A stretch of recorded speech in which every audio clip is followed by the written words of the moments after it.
Hello and welcome to Flix and a Six. I'm one of your hosts, Anthony Costanzo. With me, forever and always, the man, the myth, the kid with the hum and the drum, Alessandro Bielsi. Say hello, Al. Hello. Today we're going to be discussing Baby Driver, but first, Al, what are we drinking? We are drinking beer to drink. Oh, wait, sorry. Beer to drink Nailed music to. It's just such a perfect line to start it off. We're drinking Dogfish Head's Beer to Drink Music to 2017 Tropical Blonde. It's a liquid soundtrack for welcoming warmer weather. Our blonde ale is a music-inspired tropical mashup brewed with kiwi juice and hibiscus flowers. Got that hibiscus, though. I saw this and I kind of figured it was perfect for Baby Driver, considering it's a liquid soundtrack and that movie's soundtrack is important to its operation. So, Indeed. Cheers. Cheers.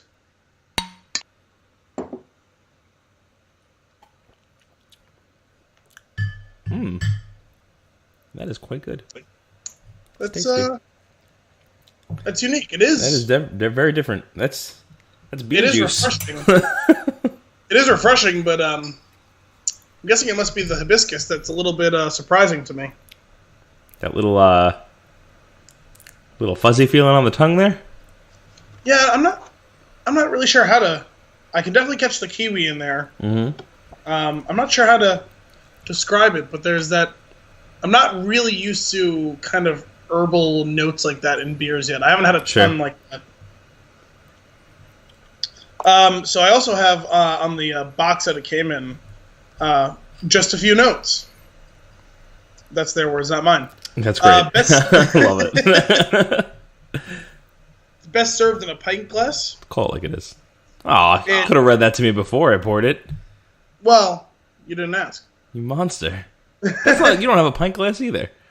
No, actually, I couldn't see because it's an amber bottle, but most times blonde ales a lot of times will have like a wheat component, and this is a glass for wheat beers, and it's doesn't have that hazy characteristic, so I'm guessing there is in fact no wheat in there. Gotcha. So the appearance is pinkish red with a white head. The aroma is tropical fruit, citrus, and floral. That checks out. Yep, definitely. The flavors are juicy tropical fruit and citrus with hints of grapefruit. Yeah. And food pairings, not that either of us is eating at the moment, but Dogfish Head's really big. Thought you were going to say dog food. No, not that's where this was going. No, not dog food, Dogfish. Dogfish Head. One of my favorite breweries. One that I visited just over a year ago. No, wait. 2 years ago? Last summer. Food pairings. They say caprese salad, grilled white fish, berry cobbler, and fresh mozzarella. Okay. Go for some berry cobbler with my fruity beer over here. This is pretty good. I like it. It's not something that I'm going to drink more than one of in a sitting. No, but this would be nice. Like, I'm thinking like 5 or 6 o'clock in like the summer or the spring. Sit outside in the sun and drink one of these. Or at the sunset, which is kind of what this is looking like. 5 or 6 o'clock. I guess that's a little earlier than the sunset is right now. I guess maybe 7 or 8 o'clock would be better, but you kind of get the gist. I get you. I want to try it with some of those food pairings. Delightful. Yeah, it's becoming a bigger and bigger thing now, and Dogfish Head's trying to be one of the champions of it, having really like forthcoming with food pairings for their beer, because that's one of the things that makes wine such a popular drink, right? Is how you're gonna sit down, you're gonna eat something, you're gonna drink something that goes along with it, and beer is just as viable for that, but it's not viewed that way, and they're trying to change that perception. There's a place in the city I've gone to with a few friends called Sweet Revenge, and they do cupcake and beer pairings or cupcake and wine pairings, depending on your appetite or thirst. But I never thought that a beer could go so well with a cupcake. It was amazing.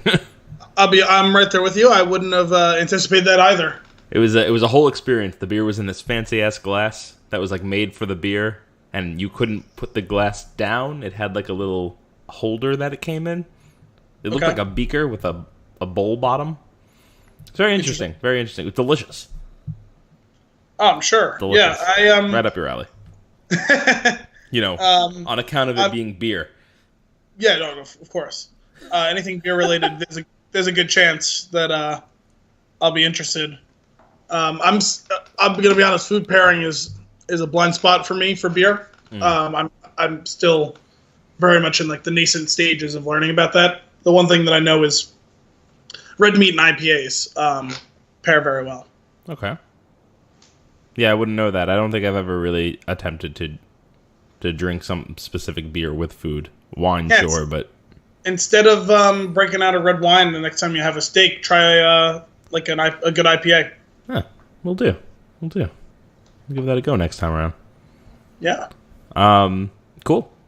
I guess I'll take this opportunity now, especially because I kind of struggle to get that word out there. Out. Apologize to our listeners for my sexy, raspy voice. You sound exactly the same to me. Do I? Because it doesn't feel the same, and people have been asking me about what's wrong with my voice for the past 5 days, and we'll just say it's been a long, rough week. Just say I try and keep it to about one cigar a month, maybe not even that much, and I think you blew your budget by a year. I've smoked 4 or 5 cigars in the last week, so okay, that'll do it. Yeah, that'll do it. I've got to wonder here. Beer to Drink Music 217. I only assume that they make one every year that is different. That would be my guess. I don't know if this is a ongoing series or not. It did strike a chord with me when I saw it. I don't know if I've ever had one before, but if they do it as a continuing thing, but it sounded familiar. Yeah, we'll have to check back in next year and see if there's another one, because I would definitely like to keep that going. We can try and line it up with whatever our summer blockbuster will be. And with that being said, let us get into our flick. Baby Driver. Baby Driver on IMDb, which is really funny if you just listen to this description here. After being coerced into working for a crime boss, a young getaway driver finds himself taking part in a heist doomed to fail. That plot line could be on any movie and would be trash. It would just be like a basic, whatever. But honestly, the plot of this movie it's whatever. It's the way this movie comes together that makes it so special. So obviously, I am a huge fan of this movie.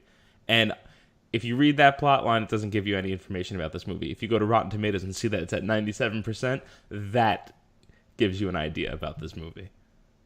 This movie is the best movie of the summer that is just starting off. I really, really liked it. I've seen some people kind of push back, and I think that, the majority of people seem to have been enjoying it for a lot of the same reasons I think that both of us did, and I think it's, even if you don't love the movie on its own, I think it's to be commended for some of the things that they do in this, and especially, I think you almost don't have a choice but to enjoy this movie to some degree if you're a fan of Edgar Wright, because this is an Edgar Wright movie from start to finish. Yeah. And I know you're a fan. I'm a really big fan of his Three Cornettos, the Shaun of the Dead, Hot Fuzz, and The World's End, Scott Pilgrim vs. the World. I love all of those movies. And this movie fits right in there. The whole time I was watching it, I was like, yep, this is true to his form. Even though, not that it was in any way kind of a repeat of any of his other movies. Very different, in fact. But it just... There's just such a style to this movie. Yeah, it just feels like it. Because, there's certain tropes that, I noticed that are very similar to what he's put in others. And he did it in new and different ways. But I guess if we want to keep this, we don't have to get into spoilers yet. We could talk about with the style, specifically the way that they sync up the music to action. In such a great way too. Really cool, and it immediately brings me up to, from the very first time I saw any of his movies, Shaun of the Dead, which I know you like a lot. I love that movie. My favorite scene in that movie, or it's the one that always makes me laugh the hardest, is, and this is a spoiler for Shaun of the Dead, if any of you haven't seen this movie came out almost 15 years ago. So it's shame on you at this point. And it's on TV all the fucking time. So that's how you really feel. Jeez. There's a scene towards the end of that movie where they make it to the Winchester, their bar of choice, and they think they have it all secured up, and they find that the bartender has turned into a zombie. He comes to attack them, and somehow the jukebox kicks into life and starts playing Supersonic Man by Queen.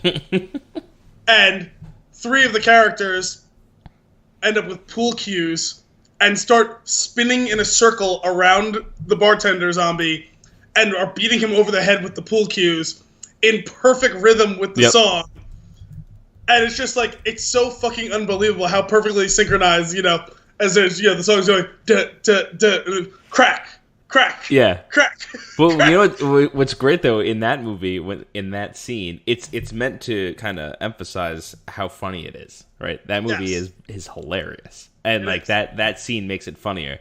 This movie is badass in so many ways, and when they cue the music with the action in this movie, it's not for a chuckle. It just amplifies like if you're on the edge of the seat, you're now standing. Like that's how exciting it is in this movie. Yes. And the action sequences are just phenomenal. And it helps engage you in the sequence of what's going on, right? It pulls you in by giving you visual cues that match the audio cues, right? Right. Where you can get the opening scene. This isn't spoiler. Everyone's been talking about it. The very first scene of the movie is a heist. Mm-hmm. And they pull up, and he clicks on his first song he's going to listen to, the main character, Baby. And he's listening to the song, and he's tapping on the steering wheel and beat with it. And some of the action inside, you can't hear what they're doing inside as they're robbing this bank. And you see shotguns being cocked in line with some of the beats. Mm-hmm. And you see him playing with the windshield wipers, and the windshield wipers are so great, and bopping his head with the windshield wiper. Yep, and he's sliding it back and forth. Oh my goodness! It's all just so tightly, perfectly synced up, and it's that sort of attention to detail that really should grab you, and that's what really grabs me, keeps my attention the whole time. Right, and it's it continues right from there. It's like, okay, this is so the first thing you get when you see a movie like this and you see something like that, you're like, okay, are they going to be able to hold this up throughout the movie? Is it going to be a thing that's reoccurring? These types of it's just it's just so fun, and I don't think you never think they're going to be able to hold on to that the whole movie, and then after that scene where he's doing that, right? He's drumming on the car, he's singing along with the music, he's getting all excited. They rob the bank to get into the car, and who points forward? Is it Shane? Shane points forward.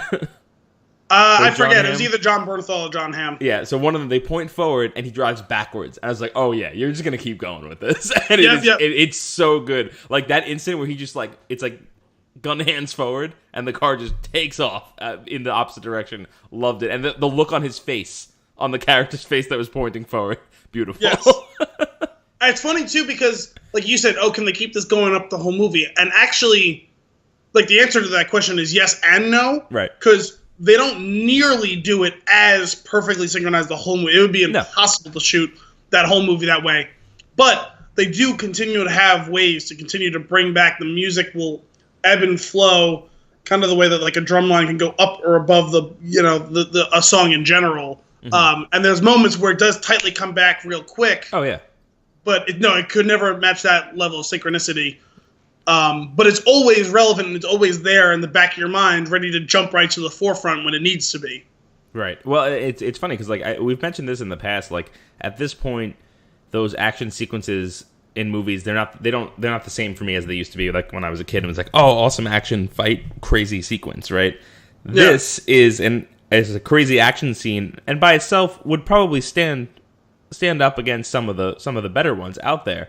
But when you add this other element to it, which is added to all of the crazy action scenes, the music and the crazy photography, it just makes it that much more enjoyable to watch, and it makes it not just an action scene. It really does fit with the rest of the movie. It makes it just a beautiful, just cinematic experience the whole way through. I love it.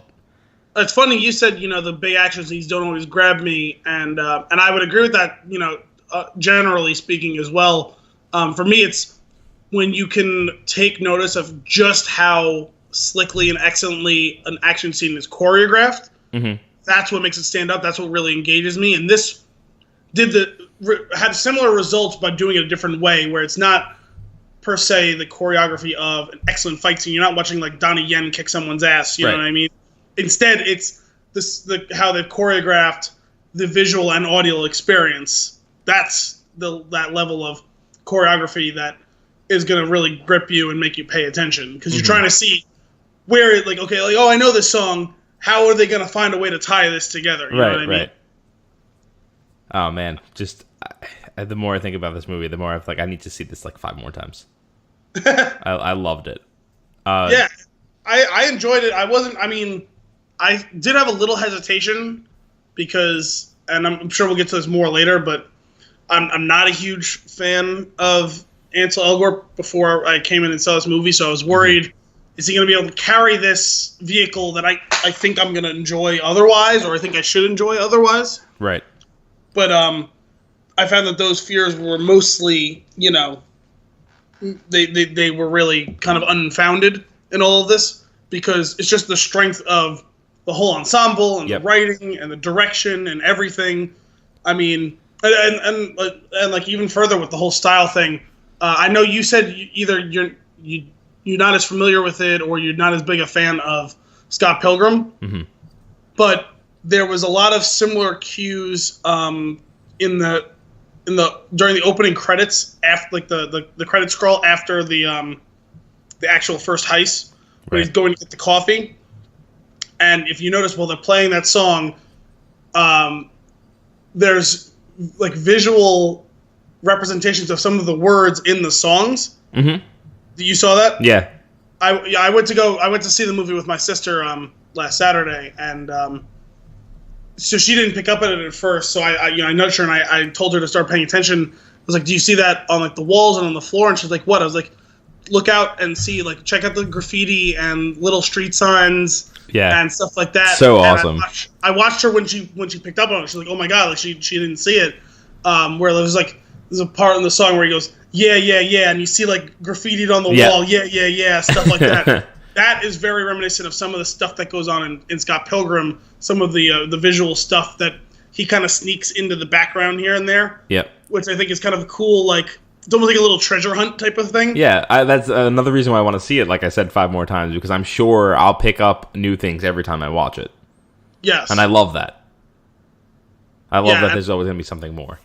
Yeah, there's always some little thing hidden in the background with him, or some little thing that's kind of just, that's like woven in between almost seamlessly, that like, you don't catch it, you won't catch all of them because there's so many of them and there's so little, and it's the way that he quick pans the camera and stuff like that is all, that's a lot of stuff that, both you see in the Simon Pegg, Nick Frost, the Cornettos, and also the the Scott Pilgrim. There's so many of those little things that is like, I can totally see how this is all like that exact same thing. You know what I mean? Yeah, like in that scene, like you're saying, when he's going to get the coffee, it's very much a musical, right? There's the music's playing, and it's like there's stage cues, and as soon like he looks down, the camera pans down, you see them on the floor, like, which is awesome. I love it. Like he'll do a spin on an arrow or something like that as he's walking down the street, and I'm like, this is brilliant. This is so fun.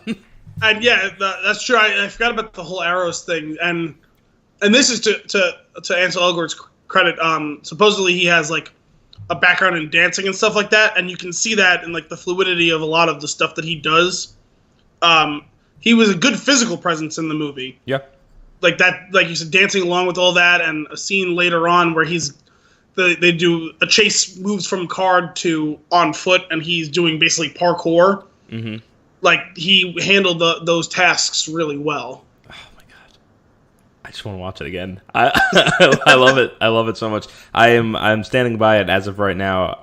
I'm going to call it that this is my favorite movie of the summer now, and we'll check in every week when we do an episode to see if something's trumped it. Well, I'm hearing pretty good things about Spider-Man: Homecoming, so we'll have to see if that stands up. Okay.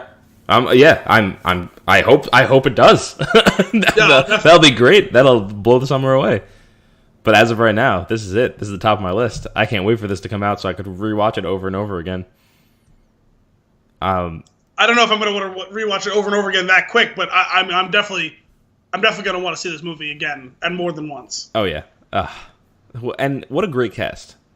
They really a great cast like that. No single person stands apart. Like Kevin Spacey could easily stand apart if he wanted to, but he instead brings up everybody else around him.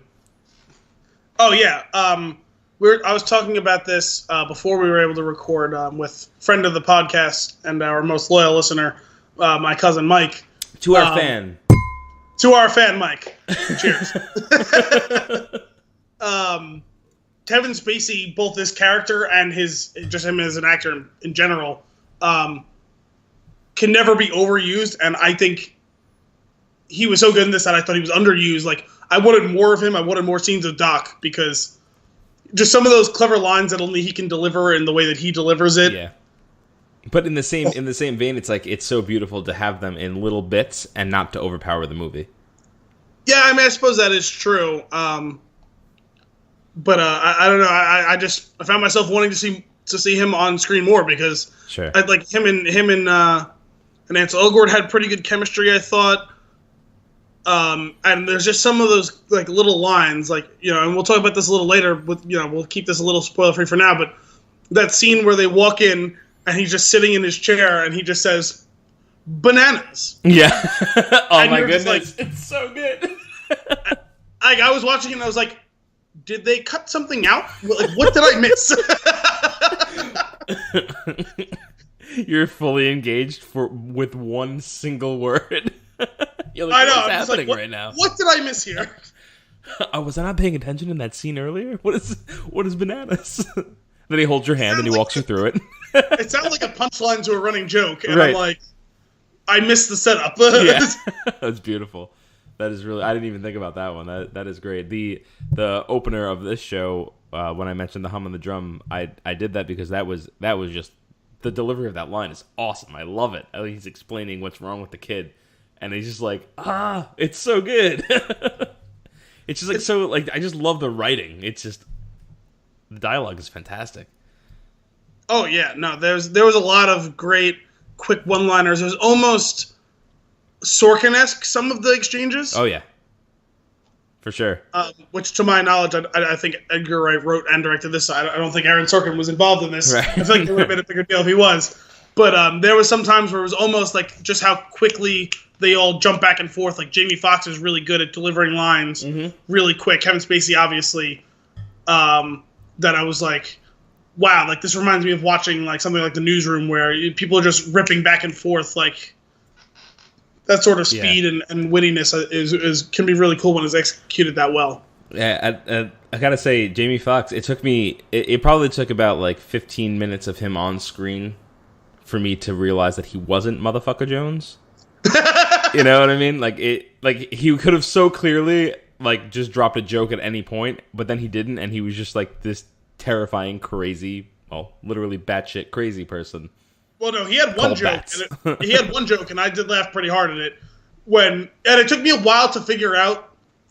Kevin Spacey says a line fairly early on in the movie, something about "see you next time you have a nasal problem," and he taps his nose. Yeah. And it took me until they made that like comment a couple times to realize, oh, all these people are paid in cocaine. Okay. Yeah. I didn't realize that's what was like. That was what tied all these people together. Like, yeah. Because like, sure, like there's plenty of times where you've seen someone is taken advantage of or coerced because they have a drug problem, but usually the collection of those people aren't all incredible at robbing banks. Well, yeah. So like the people that he uses to rob the banks, he pays in cash, and they use that money for drugs. But the people that he gets the information from, he pays with drugs. It seems like, but yeah. Either way, the point I was making is, like, it's not often that just all the cocaine users in Atlanta are good at robbing banks. Like, I feel like that skill set's usually mutually exclusive from cokeheads. But that line, what does he say? A guy with a nose problem? What does he say? He says, I guess, he goes, I'll see you the next time someone has a nasal problem. Right. Oh, but he's always, when he's talking about the person that gives him information in each of the jobs, he says a similar line. Someone with a nasal problem right, told yeah, me. It's just that tap. Like, it's just a great, and it's like cut, like it like pans to him, that tap on the nose, and it's just, he just continues going on. And everybody, like, they all speak the lingo, right? They all understand what they're each saying, so, like, they don't have to stop and pause for everybody else, and you as the audience, you can pick up right on it just because of their chemistry as, like, these crazy criminals, and it's awesome. Well, and that's what led to the line from Jamie Foxx when he's talking to John Hamm and Isa Gonzalez and Buddy and Darling in the movie, and he says something. He said, "You guys fund your cocaine problem by robbing banks. I fund my bank robbing problem by using cocaine." Yeah. Or something like that.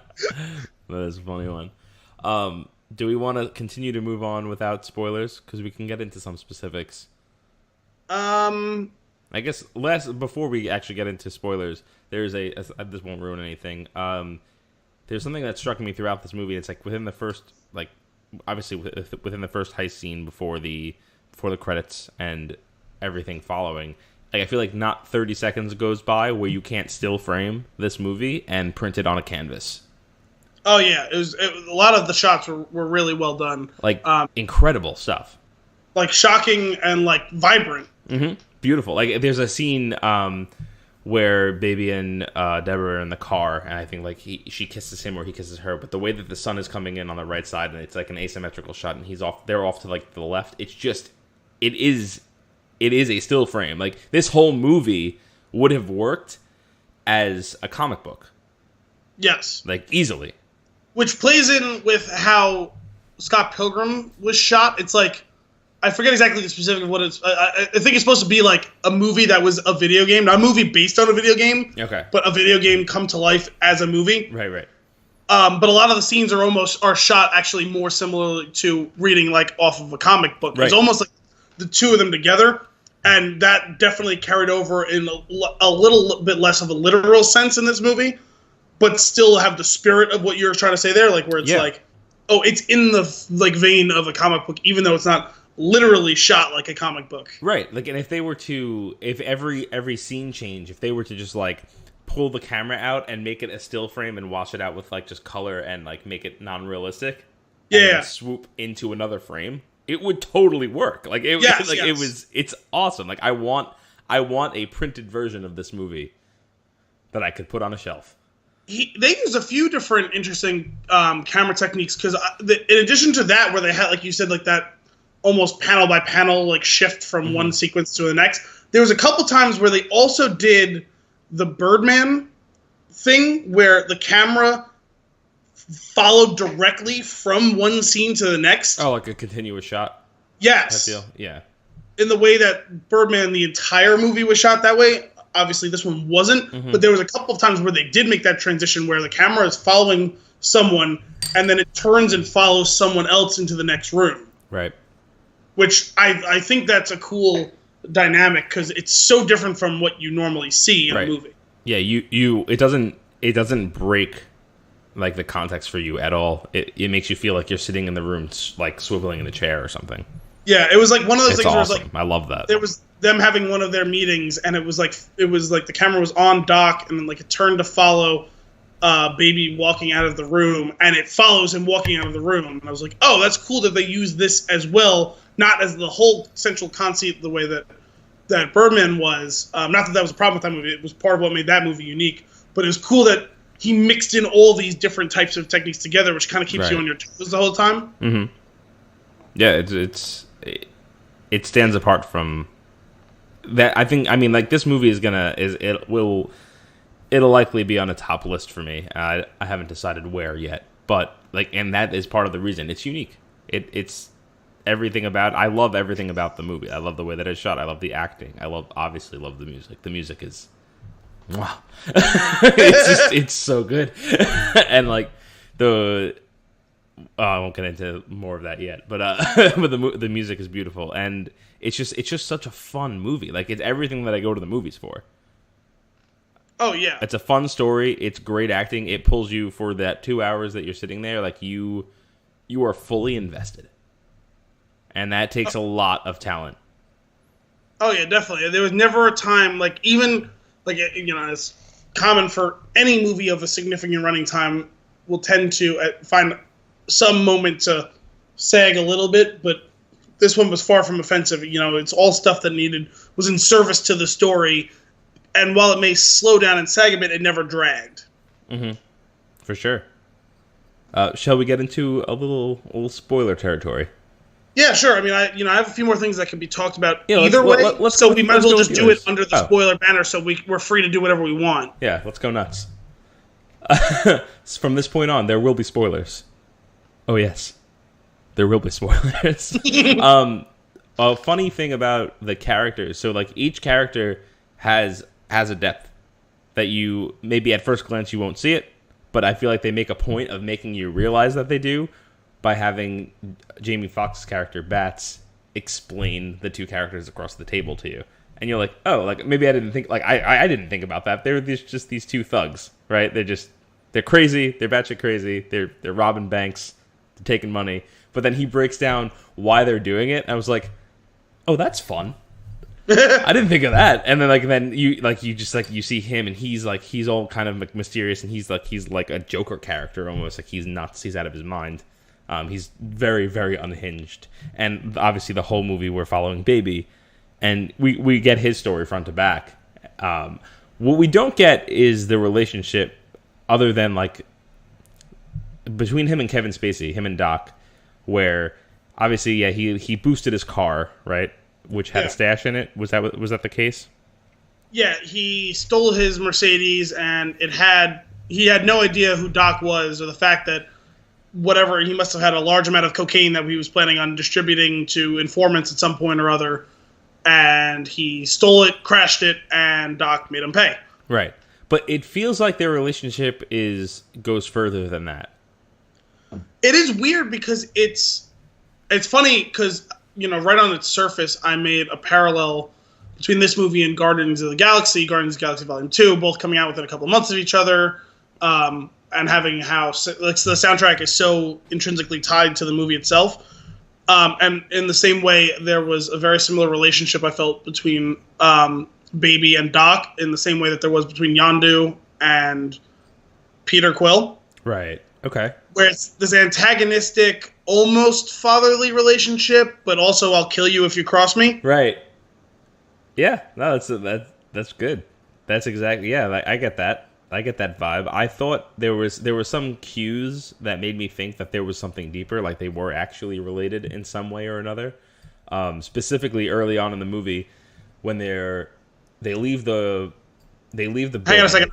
You were fading out on my. I don't know if the audio may not have caught that well. Oh, sorry. Oh, well, can you hear me now? I can hear you now. Good. So the scene early on in the movie, after he gets the coffee, he goes back in, they pay each other or whatever. They go down their cars. They're in the elevator. All of them are in the elevator together, and you have Shane, who I will never remember his real name. Don Bernthal. And you have John Hamm and Darling. What was her name? Eiza Gonzalez. You have them all in the elevator, and they're John Hamm and Eiza Gonzalez are in the back right. Shane is in the forefront on the left. Doc is front and center. Kevin Spacey, and Baby is in the back left. And it's a great shot. This is one of those scenes that I'm talking about. Like, this needs to be printed. I want this hanging on my wall. It's an awesome shot, but there is a insane similarity between the way Doc and Baby are standing. They look like the same character almost. Well, there's definitely a connection between the two of them, and I think part of it came with, like I said, that kind of father-son, but also I'll kill you thing. But it's also, I think, the actors themselves had, the two of them had really good chemistry. Oh, yeah, for sure. I thought. And, yeah, there is a kind of a mirroring thing where Doc definitely respects Baby's abilities and is understanding, because he says when he's telling the story about how the two of them had met and how he's like, well, he owes me a huge debt and he's going to pay me back, but also a lesser man or a lesser child I would have killed to send a message. Right. But I could see the talent in him and see how he was his own sort of artist, and he appreciated that in him.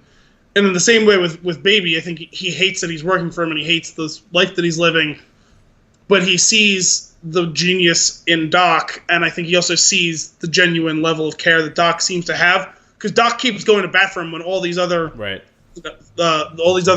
gang members keep asking, "What's the kid's deal? I don't like him. I don't trust him. This and that." And he's saying, "Listen, and all this time you've been working for me, have I ever given someone who wasn't 100% best for the job. So there's that whole thing where I think they know that they need each other, and there's a symbiosis that exists between the two of them, and a mutual admiration and respect of each other's talents. Mm-hmm. Yeah, for sure. I love that. And I think you're right there. And a fun thing about that is the whole time I'm expecting to find some reveal there, like there is some sort of family connection there or some bloodline between them. But the fact that I think it makes it so much stronger of a relationship if there isn't one. Yeah. And I love that we don't get any other information than what we were told by Kevin Spacey on how like they came into each other's company. And everything else is between them, which strengthens like what you're talking about. Like their relationship is strong and it's between them. It's none of our business. You just have to get it. Yeah, it's funny. Like you're saying that the whole thing about how they met, whether there was something more or not. I think it really was pure happenstance. It was almost kind of a Lord of the Rings, like Bilbo finding the ring type of thing, where it's like fate was destined for the two of them to cross paths eventually.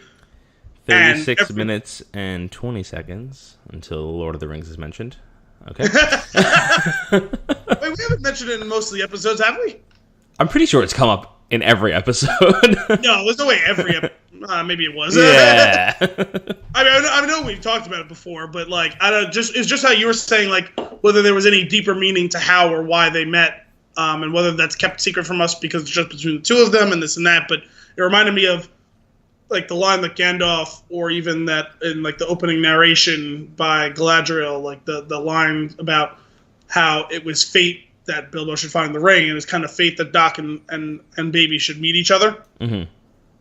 And that all the events thereafter were almost predestined by the kind of electric personality of those two.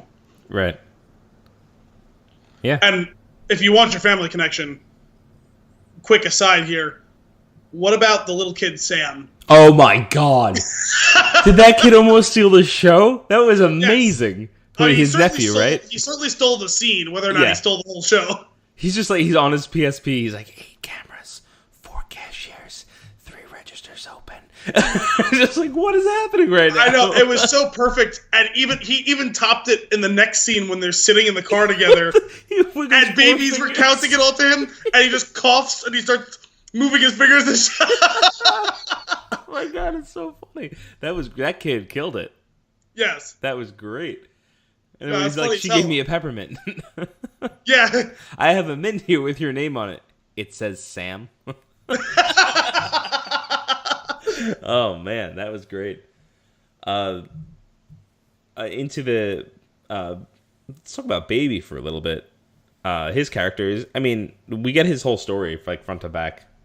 It's pretty much face value, and he's still fun to follow throughout this movie, and it's just because of the way the rest of the story is handled.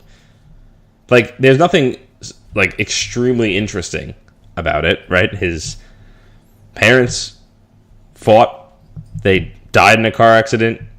His mom was a singer. He's super into music. He has tinnitus in his ear. What? Mop. Now mark that time down because there's an Archer reference for you. Oh, okay. And he goes, and like that, and that's really it. Like, it's at face value. He got into a little bit of trouble. He's paying his way out. He lives with this deaf old man who is like just this wonderful human being. No, he's the one who stole the show. Yeah, he was great with no words. Oh man, he killed it. Joe was funny as hell. Some of his like sarcastic shit, even though it's delivered through sign language, and you don't know it's sarcastic until you see the look on one of their faces and you see the subtitles come up to tell you what he actually said. Mm-hmm. He had some funny ass lines. Oh yeah, for sure. And like that's another thing with these relationships between the characters in the movie. They don't need a lot of screen time to develop them. Like, there's the scene where he's dancing in the room, and the guy looks at him, and he just says, "Who's the girl?" Like, it's awesome. Like, it's great. You get the whole scene. Like, he puts his hand on the speaker to feel the vibration of the music, and he's into it too. And he's just like, he can appreciate the art in a different form. He's using whatever senses he has to do it. It's just like, it's such a cool dynamic. And then the whole spreading the peanut butter to the edge of the bread, and how that gets replayed at the end. Oh yeah. Beautiful scene. Yeah, I mean, because that was also, you have the father-son relationship, the antagonistic version of it between Doc and Baby, but then between Joe and Baby, you have the much more like tender relationship where this angel looking over him. Yes, where it was when this was a young troubled boy, he had Joe to take him in and nurture him, and now that Joe is wheelchair bound and fully deaf, the roles have reversed where it's Baby who's taking care of him, and there's no resentment to that because he knows the debt that he owed him for taking him in off the street, essentially. You know what I mean? Yeah, and it's funny because like between Doc and Joe, it's like the angel and the devil on his shoulders. Yeah, that's true. It's so cool, and that the same way that the peanut butter line was recounted twice, where he wants the peanut butter spread to the edge of the bread, to the edges of the bread. The same line where he goes, it's not him it's not myself that I'm worried about. It's you. Mm-hmm. It's like he's so selfless. I love it. It's awesome. It's funny because he even kind of has like a last "fu" stick it to the man type of moment when he's dropped off at the nursing home. Yeah, and and the police helicopter is yelling out how he's armed and extremely dangerous, and we're gonna catch him, so come out now. And he just says, "Good luck." Right, and he's like, he's got these skills, and he can easily be a bad person, but Baby is a good person. Yeah, well, he's a good person who is a tragic figure, right? Mm-hmm. From his youth to falling in with the wrong crowd and feeling honor bound to honor this debt, because if not, then someone like Joe would get hurt, right? Or, he was like a 12-year-old kid when he stole Doc's car or something like that, right? Yeah. So you're right. He is a good person, which I want to talk about that again, like a little more later, with the whole ending sequence of the movie. Yeah. But yeah, he's good, but you can see that he keeps trying to stay above the level where he knows he's doing wrong, but he's kind of accepted that that's his fate. Right. But he's going to do it his way, that he's only going to do as much as he needs to. Mm-hmm. That he doesn't ever want to cross the line into becoming a vicious or wanton killer like some of the people he has to work with. Right, exactly. Yeah, exactly. And like the scene where like the guy's about to Bats is going to shoot the Marine that's trying to stop them from stealing the cash, and he cuts it off. By the way, where the fuck did he get that arsenal of guns in his truck? I have no idea. I mean, like I don't care what sort of gun ownership laws there are. You can't just drive around with a fucking MP5 sitting on your passenger seat. Like, that doesn't. You can't just go around shooting people on a whim, Grandma. And there's your obligatory wedding crashes. No, I'm just like, I thought that was going to turn into something, because you saw that he like gave them the crew like a weird look before it actually went down. I thought that they were being marked by like some sort of rival faction or something like that. And the fact that dude pulled out a fucking submachine gun just further proved that, I thought, in my mind, until it didn't end up going anywhere like downward, like later in the movie. Mm-hmm. That didn't resurface anywhere. So it's like, it was a little confusing to me. Yeah, it turns out that it was face value, and you're like, oh, all right. It just seemed odd that he whipped out a fucking HK MP5. Like, Bats called him hero. That's all you needed to know. Yeah. But if you think about Baby, and we talked about how he kind of like totes the line between going bad. He's basically he's playing Mass Effect, right? And he's just riding the line the whole time, but just a little bit on the good side. Wow, I love that. Of all the times we've mentioned Mass Effect, this is the first time you've gone out of it. But it's funny because you're like, even though like he makes some bad decisions and he does some bad stuff, you're just like, you know what? It's a miracle that you're not worse. You've had it rough. Honestly, if you killed a couple of those people, I probably wouldn't have blamed you. No, I know. It's true. Like, the fact that it takes him that long, it's almost like if you took the first episode of Breaking Bad and you made that the whole first season, mm-hmm. right? Where it's like, you've had so many opportunities to break bad, and you have stayed above the line until you really, really like need to do it at the end. Like mm-hmm. the snap comes way longer than you would have expected. Yeah. And speaking of the snap, let's talk a little bit about deaths in this movie. Okay. Every death is amazing. Every character that is like a main character in this movie, when they die, it's like it's time to give them like a standing ovation as they exit the scene. It is when he drives that car into the rebar that goes through Bats' face. I was like, oh, I guess this isn't how he becomes Motherfucker Jones. Like, and I was just like, this is great. Like that was like I was like, and I was like, yeah, like he's dead. Like screw this guy, I hate him. Well, it's funny because that was the one bit of like Edgar Wright movie making that we hadn't got yet, was that really gory death. Right. Like when you think about Shaun of the Dead, some of the, you know, the zombies that they crush, or what's his name getting torn into 15 pieces by a crowd of zombies. Or if you think of Hot Fuzz, some of the really brutal deaths, like the spire falling off the church and landing in the dude's head, or at the very end when, what's his name, one of the James Bonds, Timothy Dalton, when he leaps and he lands and impales his, like, under his mouth, and you think it, like, tore his head off, and yet he's still alive and talking with the thing popping out of his mouth. Like, that was the first time you really got that, like, that really, like, over the top, almost like comic book, like, you know, gore. Right. That's funny. But, like, I remember it was, like, when they were sitting there, and because it was kind of pretty extended, like, pause as the tension's rising, right? It's like they're trying to leave, it's a bust, and I'm like, he's gonna run into the back of that truck to fuck up Bats. But I didn't expect the bar to impale his face. Yeah, was it his face? I think it was. It might have been his chest. Either way, I didn't expect it to explosively impale him. Is the point? Yeah, I mean, at that speed, I'm surprised it didn't kill the guy in the backseat too. Yeah, no, I was actually wondering too. I was like, is he going to take out fucking John Hamm too? Like, right. Which I'm glad he didn't, because he ends up, like, in the third act becoming this crazy ass, like, the real villain of this movie. Terminator? Yeah, it was awesome. It's funny too, because that was something that I saw that I do like with movies like this that I'm really amped up to see, especially for, like, you know, whether or not we're going to be recording on it. I do like to take a look at very like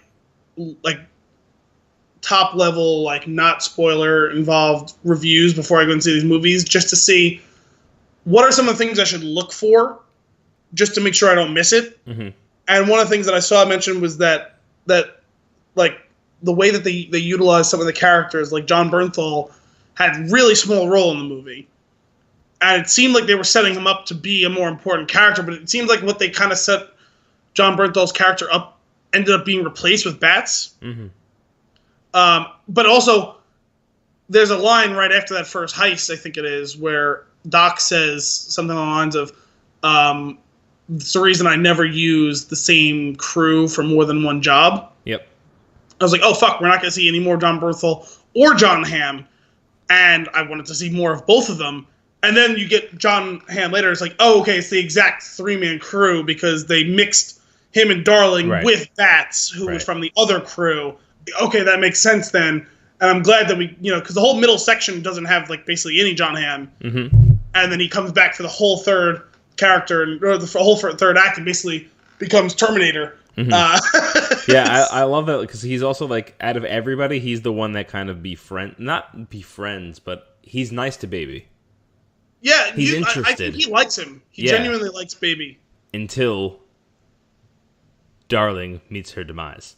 Yes. And let's talk about that for a second. So in the scene where they go to pick up the weapons, the scene where there were no bananas. Yes. It's another scene right out of a comic book, or even a campy action movie where, like, John Hamm and I keep calling him John Hamm. What's his name in the movie? Buddy and Darling are like, they're like back to back, and they're shooting over each other's shoulders, and and they're out in the open. And Mr. and Mrs. Smith. And I'm like, this is strange. I was like, I'm not upset, but this is weird. They should be dead. And then they go to do it again, and she dies. And I was like, okay, there it is. Well, that time, like, you could see that coming a mile away too, because she just lifts up these two way too big, like, machine guns, standing with zero cover. Oh, yeah. And just ripping it out into a crowd of cops. And it's like, there's no way she walks away from this. Yeah, and it shatters the whole fantasy. Like a Christmas tree, but I didn't expect her to survive either. but that's the whole thing. Like the two of them, Buddy and Darling, are living in this fantasy world where they're making crazy amounts of money, and they're gambling it away, they're drinking, they're screwing, like all this stuff, and like it all comes crashing down because it's like it ran its course, and it's like, no, you're not superheroes, no, this isn't a comic book, and then she just gets lit up and destroyed, but he doesn't, like, it doesn't become reality at that point for him, like, oh, right, we can't live like this. It's like he's like hell-bent on revenge against Baby at that point, and that's when he becomes the Terminator, snaps. and it's crazy. He snaps and becomes a pure bastard, and it's funny, I gotta mention this now, because, so I was sitting in the theater, I got my sister to come see it with me, because, every couple of months, I'll find a movie that I think she, could like, that'll be out of her wheelhouse of Divergent or whatever movie that's somewhat similar to that, because that's the only thing she's gonna seek out and watch on her own. So you roped her in with. Was he in Divergent or was he in The Hunger Games? They're the same movie. No, he was in The Fault in Our Stars, which she also loved, and that was the only little bit of exposure I got to him as an actor as well. But I said, yeah, it's got Ansel Elgort, and it's got Jamie Foxx and Kevin Spacey and John Hamm. And she she was interested, so I was like, all right, perfect. I thought, and I was like, it's the same guy who made, she does seem to enjoy Shaun of the Dead and Hot Fuzz, which is cool. So we're sitting in the movie, and I was like, after a couple scenes with John Hamm, I was like, I just leaned over and nudged her. I said, so what do you think about John Hamm playing Jeffrey Dean Morgan playing Negan? Nice. And she goes, oh my God, that's John Hamm? I thought it was Negan. And I was like, yeah, I told you John Hamm was in the movie. And she's like, I know. And I kept thinking, when is he going to show up? I thought it was Jeffrey Dean Morgan because he looked just like him with the salt and pepper stubble and the leather jacket and the black hair slicked back. He looked just fucking like Negan. That's pretty funny. That'd be great. He's in that scene where he's chasing him in the cop car. He's like, little pig, little pig. Well, especially they had that conversation earlier when they're selling him the guns and it's all the pork shoulder and the bacon and this Another and that. Great scene. That scene is amazing. The dialogue in that scene is fantastic. Even though it's so ridiculously over the top. Yeah, it's complete nonsense, but it's funny and it works for some reason in this movie. And it's the way that Jamie Foxx delivers that line is so bad that it's good. Where he goes, I'll take the pork shoulder because I love shooting some pig. And he starts firing on the cops. I thought you were going to tell me about how bad the line was where he said, he's like, do I know you? He goes, well, you alive? So no. I'm like, okay, well, that's foreshadowing. You're all going to get shot. Everything about that scene, what the fuck? What's he doing? What's he listening to? Tequila. Oh, and then, of course, the sync up at the very end of the scene where he blows up in the background and he says, tequila. Yeah. Beautiful. Or even how that all cycles back to the bananas thing when Doc finally finds his conscience and he, oh, you two lovebirds, you're disgustingly adorable and I remember what it was to be in love and this and that, and he takes them out and they open the elevator doors and you just see three guys standing there and he goes, bananas, and firing at them. Yeah, it could have been bad. That scene could have been horrible, but for some reason, in the context of this movie, it works. It was perfect. Yeah, it's great. And then we're talking about how John Hamm is the Terminator, but Doc goes out like the Terminator, just getting run over, flipped over, ran back over. I was like, Jesus. Well, he took 2 shotgun slugs to the fucking chest. Uh-huh. I like how the second one just makes him mad. Yeah. It doesn't kill him. Well, because it stops him mid-sentence. He's like, I thought I told you. Bam! I thought I told you to run. Oh my goodness, that is excellent. And then he turns around and tries to take out John Hamm and gets lit the fuck up by that car. Yeah. Oh, twice. Forwards and backwards. Oh, that's right. I forgot he backed over him after that, too. Yeah. That was brutal. But then John Hamm, when Baby finally pushes the car off the edge and, you see the door open, as the viewer, you know that that Buddy's not dead. Yes. And it's just but you really want him to be? You know, he really also, wants. it was perfect because you got that moment of like John Hamm going like, "Oh shit, oh shit, oh shit, oh shit." It's like they don't give him that moment unless he's getting the opportunity to possibly escape from it. Right. Yeah, and then that's that scene though where he like he pulls the gun on Baby and he shoots next to both of his ears. I was like, you bitch. I was so mad. It was so petty.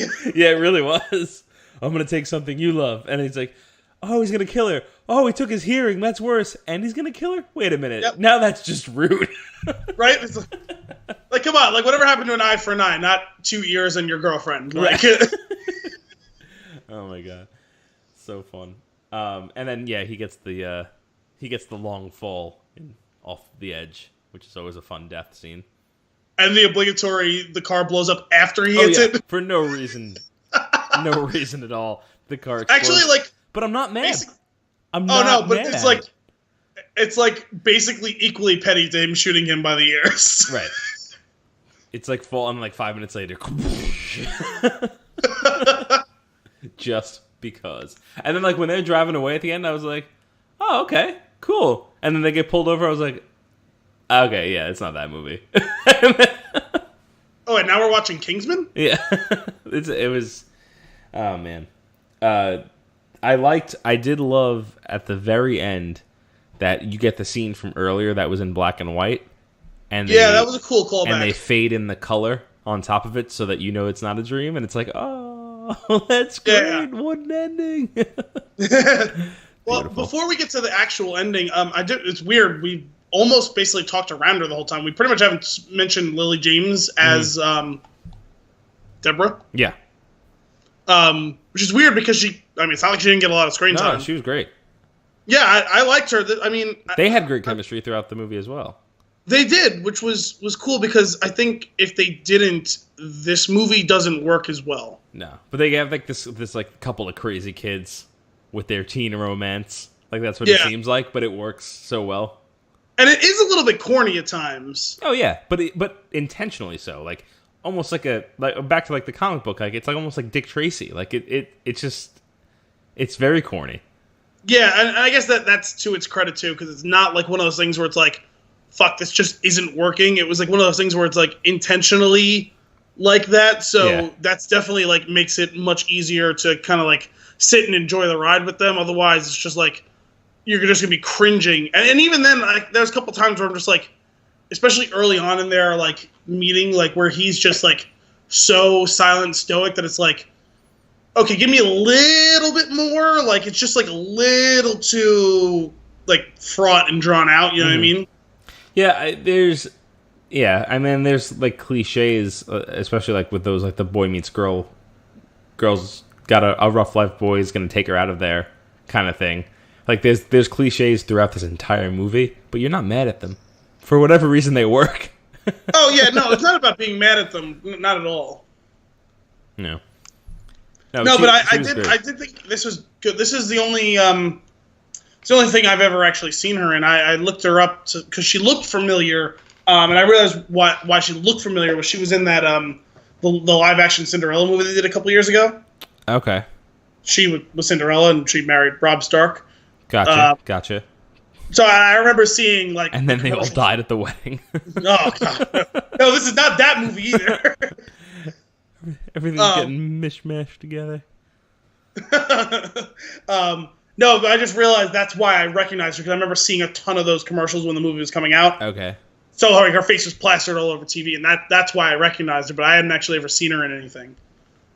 Yeah, she was great. She had a great voice too for the scenes where she was singing. It was really cool. I love I love that character is also super into music, and that's where their connection lies like immediately. Right. Yeah. From the first scene when he's walking through getting the coffee and he sees her with the headphones on, you're like, yeah, these two are gonna end up together. You know. Yes. I was actually surprised how early they did that before kind of cycling back to a real meeting between the two of them. Mm-hmm. And I did notice there was a couple of issues where it's the whole. Well, it's funny how much we're gonna talk about Walking Dead, but she's another like English actress who is playing an Atlantan. So the southern accent kind of faded in and out a little bit at times, but like I thought she handled it well for having to do that many lines, like have to do whole range of emotion from kind of just like the cute little stuff to like laugh out loud funny to shit getting serious and her being terrified. You know what I mean? Overall, I thought she handled it really well. It was just like, it's the first extended exposure I had to her as an actress. Overall, I was relatively impressed. Mm-hmm. And like you said, they did mostly have pretty good chemistry on screen together, which definitely sells this and makes it just be a movie that was okay, that kind of missed the mark, to being something that I've really enjoyed. Like that's definitely partially on the strength of their relationship on screen. Right. I mean, the chemistry can't be understated for this movie, because not just between them. It's the chemistry between every character's interaction with other characters. It just works so well. Oh, yeah. It's just really... No, it's really true. This movie was built on all these different relationships, even though some of them are just quick clipped conversations and scenes together, right? Where it's not always extended stuff on screen, where it's something as simple as Kevin Spacey, your Doc, getting kind of his haunches up, like, like bristling when one of his guys is questioning Baby, right? And he's, making his... Another great scene. Right, and it's like, like he's getting pissy about it, but you can see he wants to cover the actual connection by, making some of his jokes, right? The humming the drum thing. Your Mozart in a go-kart, Right. Like those sorts of things where it's like, he's making fun of him to kind of take the, mislead the person, like not to think that he's going soft, but also showing the whole thing where it's like, back the fuck off, like this is my guy. Yeah. This is the driver. Deal with it. Yeah. And like that actually, that's something we hadn't even talked about, and I kind of forgot about the whole thing with him taking those taped conversations. Mm-hmm. Both, like, just kind of the cool dynamic of him cutting up those songs. Like, is he slow? Is he slow? Yeah. It's great, and I just love, and that just adds to it. There's a lot of comedy in this movie, and that's part of it. Is when they go and they grab all the tapes from his house. First off, when they're going to get the tapes, and he sneaks out. Baby sneaks out, and then John Hamm confronts him. And then Bats gets in the car, and he's confronting him, and he's like, well, let's go get the tapes. And he goes, I live really far. It's just like, stop. Like, this is ridiculous. Yes. And then when they finally grab the tapes, and like, it's super intense. Like, it's a really heated scene, and you think that everybody's going to start shooting at some point. And then he puts the tape in, and he plays it. And Doc is basically just like, yeah, this is my guy. This is definitely still my guy, and you guys made me second guess him. Like, screw all of you. But there's also like a little bit of it that's like, wait, seriously? Yeah, like, did you have to do this? It's great too. Like everything about that whole thing from start to finish. Like, it's it's kind of the John, pre-Terminator move from John Hamm, where like he's whipping around, he's just standing there in the middle, like, how did he find me? Like, type of deal. Yeah. But it's that whole conversation. What is this? It's a recording. Do you work for the cops? Are you a cop? No, I just record it and make songs. Wait, that's your excuse? Yeah.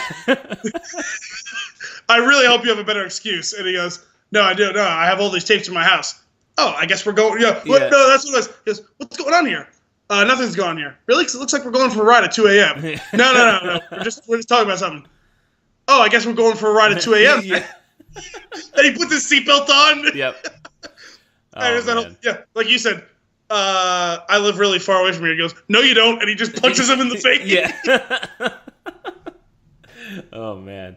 But that's great. I wonder, Kim and I went to go see this, and she had mentioned something about Ansel Elgort being either a DJ or he works with music. I'm wondering if he did anything with those tapes. Like, I wonder if he put those together, because that would be a really cool thing. Yeah, it would be cool if that scene was, like, really, like, how it was, Like, if it was just him doing and experimenting with it, and that's what it came out to. It was like, yep, let's stick with it. It's cool, like, whatever. That'd be fun. I'll believe that that's the case for now. It makes me enjoy it even more. Until proven otherwise, I am willing to, yes. Exactly, yeah. It is fact for now. Oh, man. So good. Well, is he fast? Was he slow? Was he slow? Another, again, back on the comedy, though, in this movie, the whole friggin' scene that had me, like, almost in tears was when Shane takes his glasses off? And then he puts, and then he like looks away and he puts another pair of glasses on. Pulls another pair out. Oh my god! And then he slaps them off and he puts another pair of glasses on. I was like, God damn it, this is funny. And then he does it again at the end when he's running from the cops and he goes into that store and he throws on the jacket, he throws on the hat, and he throws on a pair of glasses. He's running, and at some point, I don't know what happens, if he gets hit or if he drops them. One of the pairs of glasses falls off, and he puts another pair on. So when he was in the store, he took more than one pair of glasses, and I love it. It's so good.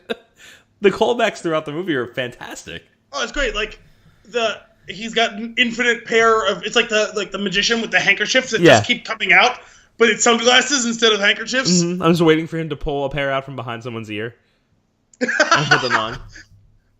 It's that, and it's the... how many freaking iPads he has, or iPods he has, Well, also that was another funny thing. The broken one is his mom's. It was the first one that she gave him as a kid. Okay. Oh right. And the reason it was broken is because he was listening to it in the car while they were fighting in the car before the car crash. Is the bedazzled one his mom's? No, I think the whole thing was that he was just saying like wherever he would like pick him up. I think he was buying them online or whatever. Like so. So he's just buying people's iPods? Well, I think it's just like that was his whole thing is instead of, he just kept acquiring new ones, whether he found one or he picked one up or whatever. So the whole point was he didn't care what they looked like. It was what they represented. Yeah, I have them for different moods. Yeah.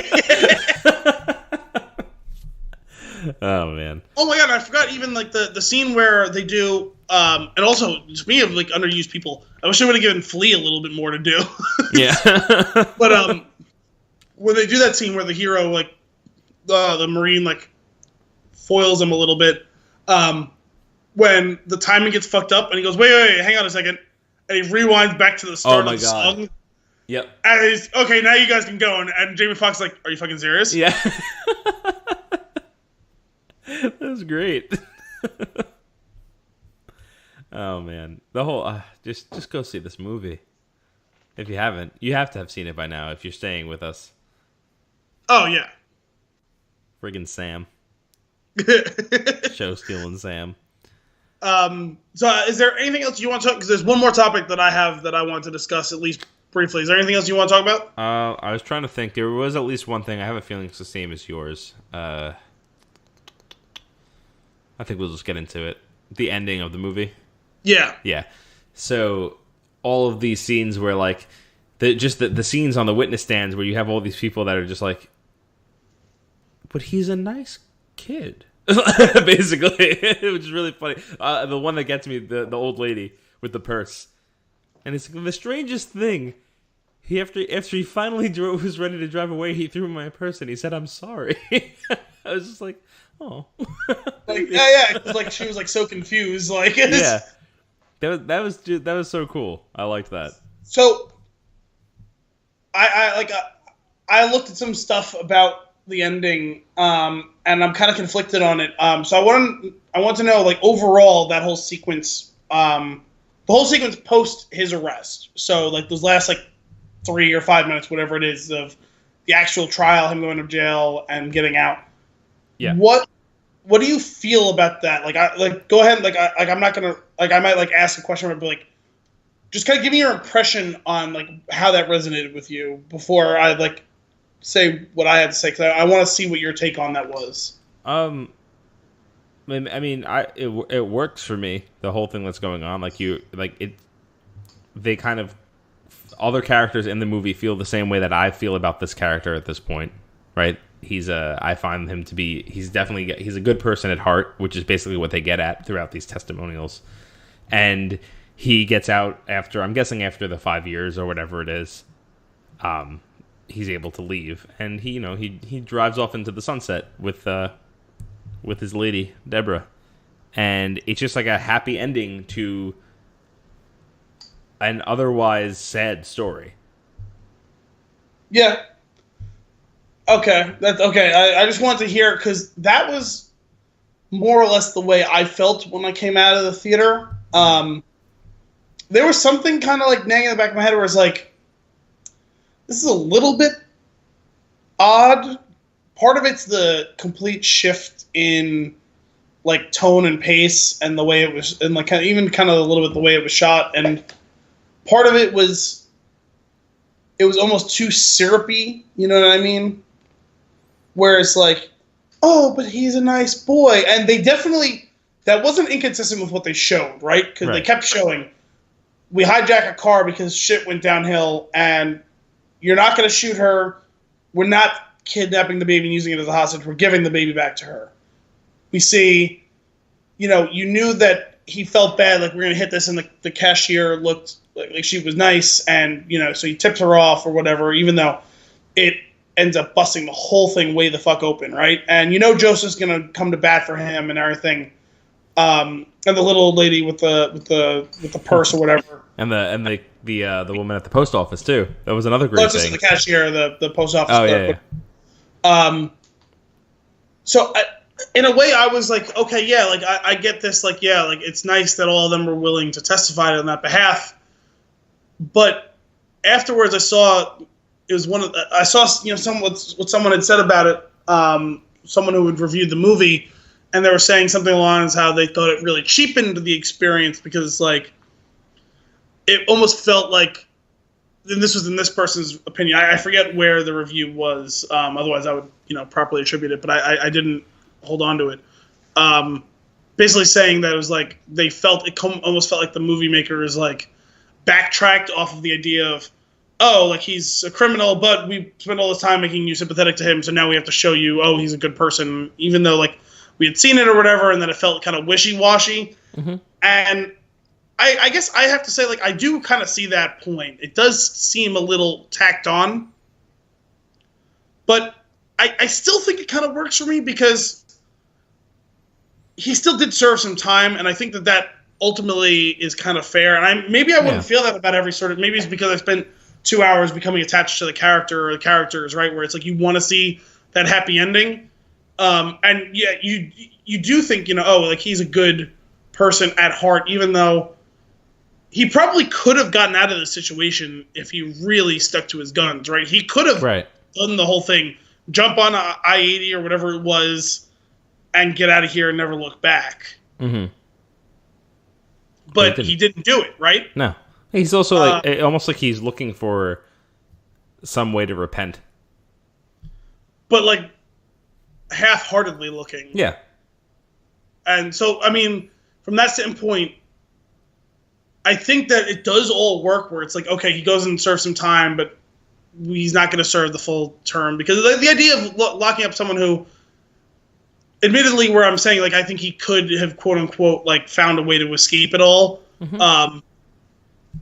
He was in a tough situation when you consider that he's like a young man, right? Right. So there should be some leniency to all of that, and having them vouch for the character does work to a certain extent. But I could see how someone would be off-put by how it was done, because I felt a little unsettled watching it too. I just couldn't put my finger on it, and I think that person did kind of get it, where it was like it seemed a little cheesy, I guess. I see where the person's coming from. I don't agree with it. Yeah, I think ultimately where I'll settle in is not agreeing with it totally, but that they're not completely wrong. Right. Well, it's part of it. This movie is a mixtape. There's if you ever watch How I Met Your Mother, Barney's character, Neil Patrick Harris' character Barney, he has a Get Psyched mix, and he claims that a Get Psyched mix needs to be all rise.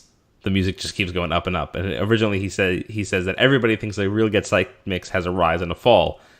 A real Get Psyched mix does have a rise and a fall. This movie starts off, it warms you up with that opening scene, and then it's just like goes throughout this whole story that you're super invested in, and then at the very end we get a nice little kind of taper off at the end. A little cool down. It's like a workout tape. A little cool down towards the end, and it kind of just drifts off and into the credits, and you feel good. It was a good time the whole way through. Like, I feel the way that the pacing and structure of the movie really does work with a really solid mixtape, which is what the soundtrack of this movie is. Yeah. And it was cool how the very final thing as the credits are starting to roll is them playing, and I don't know the song, but I know I had seen that was the inspiration for it, and then they do drive it back home with that is that the name Baby Driver came from that Simon & Garfunkel song that they play at the end. I did think that was kind of a cool little like garnish at the end of the movie. Mm-hmm. And if you sit through the whole credits, they also play his songs from the tapes. Oh, did they? Yeah, we didn't stay. 'Cause, I usually don't stay unless it's one of the movies where I expect there to be a post-credit thing. Right. Yeah, sometimes I like to stay for the music. I thought there might be something at the end of it, the way that it was going. I'm glad there wasn't. I think it worked out really well. But then once I started listening to the music again throughout the credits, I was like, yeah, I'm good. I'll sit here and listen to the rest of it. Yeah, I wasn't sure. I mean, Wright really hasn't been the type of guy who like seems like he's setting any of his properties up to have sequels, but this is his first really big budget movie, I think. Mm-hmm.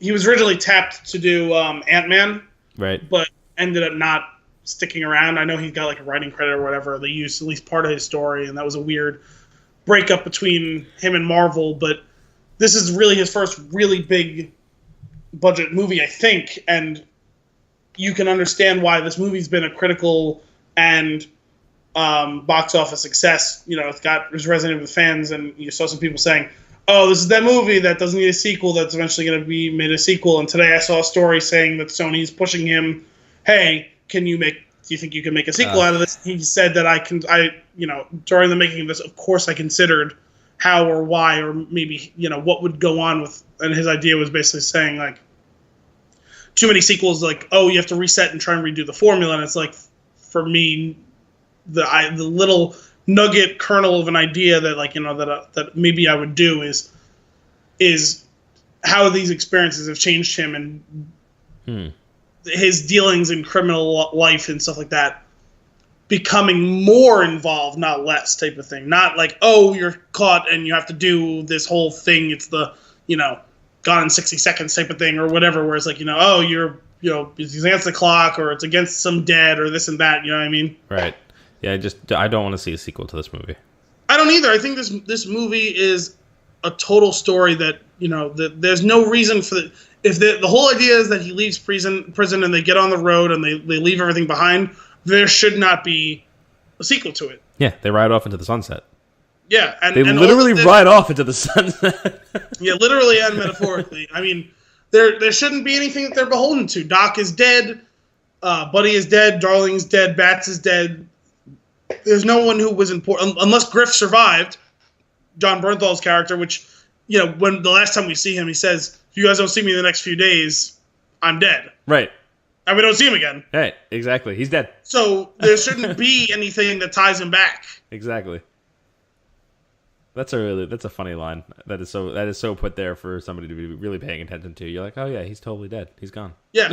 We don't see him again. Oh, it's been weeks. Okay. Otherwise, he would have probably been in that second crew. It would have been Bats, him, and the guy with no nose. What was his name? No nose. No nose.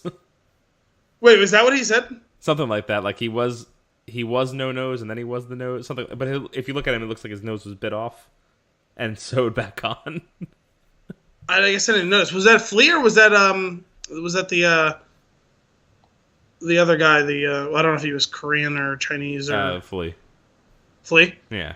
I don't remember. I do like the whole thing. I forgot about that actually until just now. The guy JD, played by Lanny June, the tattoo on his neck.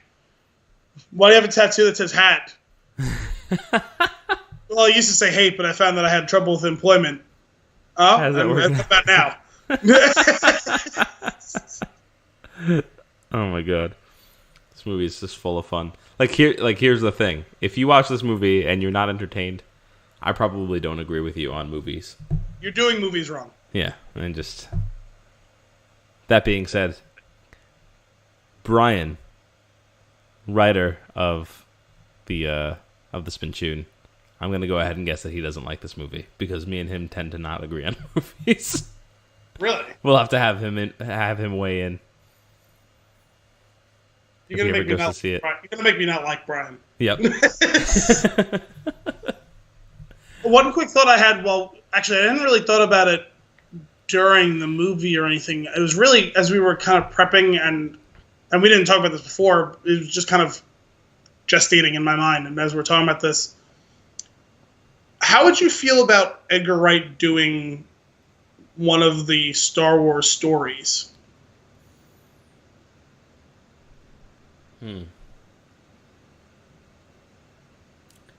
I don't think it works. See, it's funny because actually, I mean, obviously it can't happen now, but if we'd had this conversation and the timeline was different, I actually think he would be really good for the Han Solo movie. I don't know, because his style, like there's a certain style to Star Wars movies, and he has his own style, and I don't think that they mix. Well, I guess that's a speculation somewhat about why Lord and Miller didn't work. Right. But I mean, he wouldn't be able to make the same exact type of movie, and part of even the reason that I even thought about it was you noticed that baby was wearing an outfit that made him look like Han Solo, right? It wasn't a vest over a white shirt. It was a like a zip up jacket that looked like the black vest over a white shirt that like Han wears. Wars. Han Wars. Han Wars. The title of it's not the Han Solo that Star film. Wars story. It's not Star Wars. It's Han Wars. Oh my god. Yeah, I don't know, because there was a couple of little things during the movie that made me think, like, there is a Star Wars universe movie, not one of the titled episodes, you know, and not Rogue One because of that war movie, but I feel like there could be a movie. He'd have to pull out. He couldn't do his thing with music in it, right? Where he's got the music, because even this is the movie that it was the most so, but all of Edgar Wright's movies, music is kind of central to what's going on, at least in segments of the movie. Yeah. Like something like Scott Pilgrim, you know, obviously, you know, Sean and Deborah talking about like with Queen playing in the bar, all that sort of stuff. Or like World's End when they're walking down the street and they're playing the next whiskey bar, you know, with the doors, you know what I mean? Like he always has that aspect, and they wouldn't be able to do that thing, obviously, with a Star Wars movie. But if you take that off the table, there's a lot of things that I've seen that I feel like he could find a way to make a compelling Star Wars story, one of those spin-off movies. And you highlighting the scene with them coming down in the elevator together, for some reason that kind of reminded me, like, that's something that like could have pulled out of like A New Hope when like Han, Chewie, and Luke are like heading to the prison block. Like I don't know why, it just had a weird parallel in my mind. Like there's just some shots and there's some of the way that these characters like mingle that. Yeah, I feel like he could make a weird, interesting Star Wars. I get what you're saying. He probably could, but I feel like he would be held back because he would have to stick to the format to some degree. Yeah, and I don't want him to hold back. I want to see his movies. Yeah, that's definitely true, and I do think, as much as you're saying, I don't like the whole thing about the format and him not matching with the format, and that there's a format to a Star Wars movie that you have to adhere to. I wonder how true that is going forward. I think that whole format thing is going to be very true of the episode number whatever movies. I mean, Rogue One still fits with a lot of the format of Star Wars stuff, but it's still very different in other ways. And I expect even with Ron Howard taking over and redoing a lot of, and I'm sure some of what Lord Miller did will make it into the movie. They can't scrap all of it. Right. I think that movie will even further distance itself from that quote-unquote format of Star Wars stuff. So I think that a director like Wright could exist in there. Whether or not he absolutely would exist, I don't know. Yeah, I would be interested. I would love to see what would come out of that, but I wouldn't want to see him held back from doing something the way that he wants to, because especially after seeing this movie, I love how this movie plays out. Oh, true. But I also think that for like someone like him taking on that project, like he has to know that I can't just throw some 80s song into a Star Wars movie, right? But do you think that he would take on the project, knowing that he wouldn't be able to do it exactly his way? I don't know how he is. I have no idea. I don't know the man. Yeah. And I don't know enough about his tendencies yet. I mean, he's been making movies for some time now, but it's really like we're talking about a resume of now about 5 or 6 movies, right? Yeah. So, I don't know. I mean, Ron Howard is a really big name. Mm-hmm. J.J. Abrams is a really big name, and they got to make they're getting to or got to make the movies that they wanted to make. Rian Johnson is kind of young and new in this whole thing, but like a movie like Looper, I didn't see, but the way I hear people talk about it, like that's his movie. He's an auteur, right? So Lord and Miller couldn't exist, but Rian Johnson's saying he fucking loved doing this. You know what I mean? Yeah. So it's interesting. I don't know. Is it just that they're going to be restrictive of what you want to do, or could they not handle it? Was there a personality clash? You know what I mean? That was some of the stuff you've seen that it's unsourced. Well, not sources, anonymous sources with the whole Lord and Miller exit. A bunch of people were saying it's not that they're bad at making movies, just they've never made something on this scale, and I don't think they were able to properly handle that workflow. Right. So I don't know. I just feel like there could be an interesting, compelling movie that Edgar Wright could make in the Star Wars universe. And if you told me he's signing on to make X Star Wars movie, whatever that be, I feel like I'd be really excited hearing that. I would be cautiously optimistic. Yeah. I was looking through the pictures of the Baby Driver gallery on IMDb to look for that. There's like a perfect scene I was looking for where you like with that getup where he looks like Han Solo. Yeah. And it's the scene where he's sitting at the table and he's got his sunglasses on and he's drumming on the table. And he's got like the sweater that's black on the front and back and like the white sleeves, like, and he looks just like him. The collar is almost identical. Like it's really funny. But as I was doing that, I also saw the scene of the Michael Myers mask and remembered how funny that scene was. Oh, that was funny. That was great. No, that was good. You got the mask? Yeah. What the hell is this? It's Austin Powers. It's supposed to be Mike Myers, the serial killer. Oh, Jason. No. Oh, man. So silly. All right. Any other topics you want to touch on here? No, I think that's good for me. I think I think this is a pretty damn good one, if I say I enjoyed this one as much as I enjoyed this movie. Yeah. All right. Well, that's it for this week's Flix in the Six SpinChoon production.